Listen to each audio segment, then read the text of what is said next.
It's a pleasure to be here, Mr. Murthy, Mr. Gopalakrishnan, Mr. Dinesh, and others.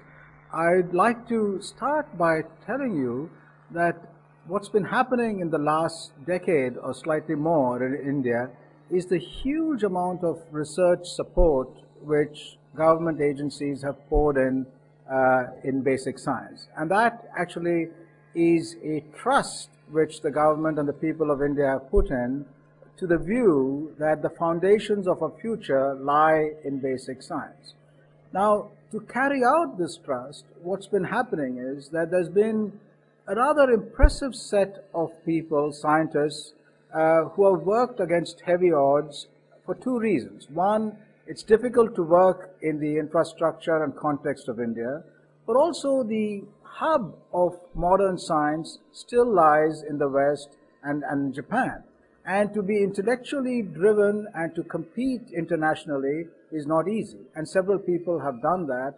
And I think this prize really honors those people who have succeeded against these odds and is a recognition by society of such people and such efforts.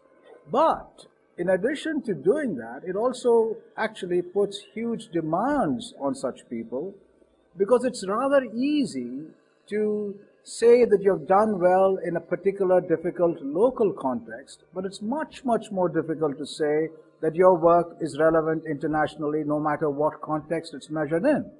And that pressure on these individuals who are doing well is again a pressure which must come from society, and again the Infosys Prize is that kind of a pressure. So it puts demands on those who get these prizes not to be complacent, not to rest on their laurels, but actually become even more adventurous, but not just adventurous in a personal sense in doing their own work better, but adventurous in a context of being inclusive, of bringing science to a broader context, and on bringing excellence into more institutions and more contexts. And those are the kinds of demands which have been there, I think, on the people who have got the prize last year, and I'm sure will be on the people who get the prize this year. And I think that's absolutely fantastic, because it's these kinds of recognition and pressures from society which will constantly stimulate higher and higher quality. The demands, very briefly, on scientists of Indian origin or scientists in India are rather huge, but they can be summarized in two kinds of research which we need to carry out. One is high quality work which is being addressed by the best people anywhere in the world. To do that kind of work and to do it well is very demanding, and we must try and do that.